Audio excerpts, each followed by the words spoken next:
नमस्कार बंधुरा आशा करी आपनारा खूब खूब भालो आছেন और पुजोर केनाकाटाय व्यस्त आছেন। और पुजो तो एसेई गेल, आज के हलो 2 अक्टोबर, हाथे खूब कम समय, शिल्पीदेर ताई काजेर व्यस्तता अनेक बेड़े गेছে। तो आमी चले एसेছি आजके कुमारटुली, हाँ ठीकই धरेছেন, डिब्रुगढ़ पिएन रोड कुमारटुलीते चले एसेছি। एखाने प्रतिमार काज कतटा एगोलो सेटा आपनादेर सामने आजके तुले धरबो। आज के मोटामुटी रंगेर काज अनेकटा एगिए एसेছে। शिल्पीर संगे कथा बोले जानलाम समस्त मूर्ति 7 तारिखे থেকে বেরোনো শুরু হয়ে যাবে, কারণ ডিব্রুগড়ে একটু দেরিতেই সমস্ত পুজো মণ্ডপগুলো তৈরি হচ্ছে, টাইম লাগবে। যাই হোক, আজকে যে মূর্তিগুলোর রং কি পর্যায়ে আছে আপনাদের সামনে তুলে ধরার চেষ্টা করলাম।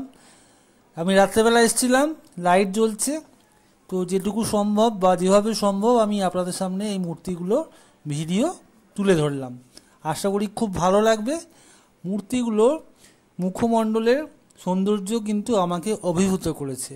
আপনারা অবশ্যই কমেন্ট করে জানাবেন আপনাদের এই মূর্তিগুলো কেমন লাগলো। দেখেছেন গণেশের সৌন্দর্য, প্রতিটা মূর্তির মধ্যে যেন আলাদা, আর এই রঙের যে ব্যবহার এটা একটু কিন্তু ইউনিক লাগছে।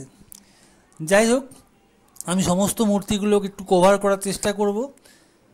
এই একটা মূর্তি দেখা যাচ্ছে, এটা এখনো রং বাকি আছে, কিন্তু মূর্তিটাকে মূর্তির দিকে আমার চোখটা টানছে, কারণ মূর্তির মধ্যে একটা আলাদা শৈলী বা একটা স্থাপত্যকলা যেন ফুটে উঠছে।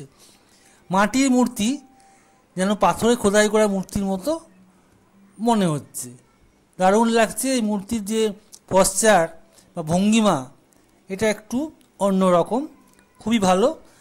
আশা করি যখন এই প্রতিমা কমপ্লিট হয়ে যাবে আর মণ্ডপে বসানো হবে, তখন আপনারা এই মূর্তির প্রশংসা না করে থাকতে পারবেন না। যাই হোক, আমি যতটা সম্ভব আর একটু এগিয়ে যাচ্ছি, বাকি মূর্তিগুলো আপনাদের সামনে তুলে ধরছি। আর যেহেতু রঙের কাজ চলছে, এর পরপর অনেক রকমের লেয়ার পড়ে, তারপর ফিনিশিং হয়। একদম শেষ যে রূপটা সেটা 7 তারিখের আগে আমি আশা করি দেখাতে পারবো না। আমি পরে নিশ্চয়ই আবার একবার আসবো, তখন দেখাবো মূর্তিগুলোর ফাইনাল রূপ। এই যে মূর্তিটা দেখতে পাচ্ছেন, এই মূর্তিটা কিন্তু শান্তিপাড়াতেই কোনো একটা মন্দিরে যাবে, নামটা আমি বলছি না, একটু সাসপেন্স থাক। আপনারা অবশ্যই দেখতে পারবেন, যে দেখবেন এই মূর্তিটা কত সুন্দর লাগছে। আর রঙের কাজ এখন শুরু হয়েছে, কিছুটা আভাস পাওয়া যাচ্ছে।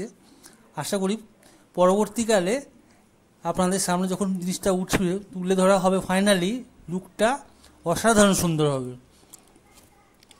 আর এই শিল্পীর শিল্পকলা আগেও আমি দেখিয়েছিলাম, গত বছরে দেখিয়েছিলাম, আমার কিন্তু চোখে একটু অন্যরকম লেগেছিল, এত সুন্দর লেগেছিল, তাই বারবার ছুটে আসছি ভিডিও করার জন্য।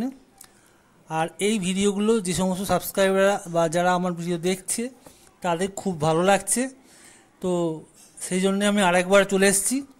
ফাইনাল লুকের আগেই আরেকবার আমি আসলাম, আপনাদের সামনে তুলে ধরলাম। প্রতিটার মূর্তির মুখের যে সৌন্দর্য আমি ক্লোজ করে দেখিয়েছি, দেখেছেন কত সুন্দর, যেন মনে হচ্ছে জীবন্ত প্রতিমা।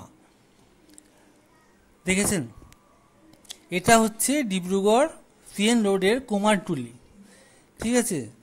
তো এই যে মূর্তি শিল্পী, তার অক্লান্ত পরিশ্রম, একদম বিশ্রাম ছাড়া কন্টিনিউ কাজ করে চলেছে, কারণ তারও একটা তাগিদ রয়েছে, কারণ এই মূর্তিগুলো যতক্ষণ না মণ্ডপে পৌঁছচ্ছে ততক্ষণ যেন তার বিশ্রাম নেই। আর আমরাও চাইছি যারা দর্শক, কখন এই ফাইনাল লুকটা পাওয়া যাবে। আর মণ্ডপে মণ্ডপে সবাই ভিড় করবে, ভিড় করে যখন প্রতিমার দর্শন করবে তখন মন মুগ্ধ হয়ে যাবে, মন্ত্রমুগ্ধর মতো সবাই তাকিয়ে থাকবে। এটা আরেকটা প্রতিমা দেখা যাচ্ছে, এটারও একটা সৌন্দর্য দারুণ। এটা আগেই যখন রং হয়নি তখন এসেছিলাম, এখন রং অর্ধেক পর্যায়ে আছে। এটা মানে সবে রং শুরু হয়েছে, ফাইনাল ফিনিশ বলছি আরও পুরো ডিফারেন্ট হয়ে যাবে। যাই হোক, আমি যেটা তুলে ধরছি সেটা হচ্ছে মধ্যম পর্যায়। আজকে 2 তারিখ, 7 তারিখে সমস্ত কাজ যখন কমপ্লিট হয়ে যাবে আমি আবার আসব, আরেকবার চেষ্টা করব আপনাদের সামনে তুলে ধরবার জন্য। এরকম আরও মূর্তি বা প্যান্ডেলের ভিডিও নিয়ে আমি অবশ্যই আসব। তো মাঝে বলা হয়নি, মাঝে আমি গিয়েছিলাম জ্যোতিনগর আর গঙ্গাপাড়ার প্যান্ডেলে দেখার জন্য। ভিডিও একটু করেছিলাম, কিন্তু ভিডিওটা দুর্ভাগ্যবশত ডিলিট হয়ে গেছে, যার জন্য প্যান্ডেল ভিডিওটা আমি আর দিতে পারিনি।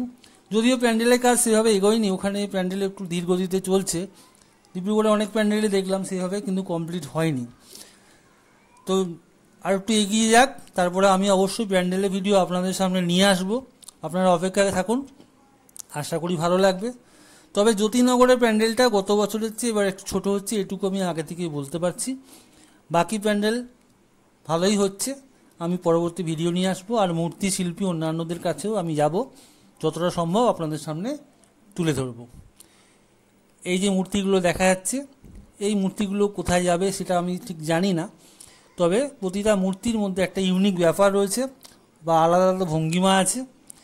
আর এই মূর্তির ফিনিশিংয়ের পরে ফাইনাল লুকটা কিন্তু সব আলাদা আলাদা হয়ে যাবে, কারণ কোনোটায় গোল্ডেন কাজের সাজ হবে, কোনোটায় ডাকের সাজ মানে সাদার উপরে হবে, বা কোনোটা সিলভার জরির কাজ হবে, ঠিক আছে।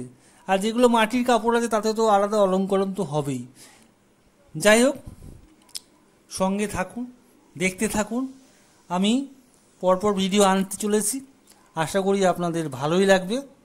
আর চ্যানেলটা যদি ভালো লেগে থাকে অবশ্যই সাবস্ক্রাইব করে রাখুন, আর এই ভিডিওটা শেয়ার করে দিন, যাতে কিনা ডিব্রুগড়ের কী ধরনের প্রতিমা তৈরি হয়েছে 2024-এ সেই ভিডিওগুলো অন্যান্য দর্শকের কাছে পৌঁছে যাক, তারাও দেখে বুঝতে পারুক না ডিব্রুগড় কোনো অংশে পিছিয়ে নেই কলকাতার চেয়ে, ঠিক আছে, বা অন্যান্য জায়গার থেকে।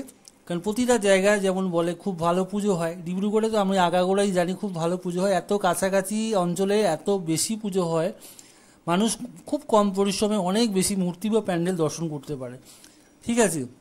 এটা 1 নম্বর ব্যাপার। 2 নম্বর, এখানকার প্রতিমা অসাধারণ সুন্দর, দিনের পর দিন দেখা যাচ্ছে আরও সুন্দর প্রতিমা নির্মাণ হচ্ছে এবং আধুনিক প্রযুক্তির ব্যবহারও হচ্ছে। তো এই বলে আমি আজকের মতো বক্তব্য শেষ করছি। আপনারা সবাই ভালো থাকবেন, সুস্থ থাকবেন, আর এই পুজোর কটা দিন পরিবার পরিজনদেরকে নিয়ে অনেক আনন্দে কাটাবেন। সবার মঙ্গল কামনা করছি দেবী মায়ের কাছে। মা দুর্গা সবার জন্য আশীর্বাদ নিয়ে আসুক, সবার মঙ্গল হোক। আর বেশি বক্তব্য এখন রাখছি না, সবাই অপেক্ষায় থাকবেন আমার পরবর্তী ভিডিওর জন্য।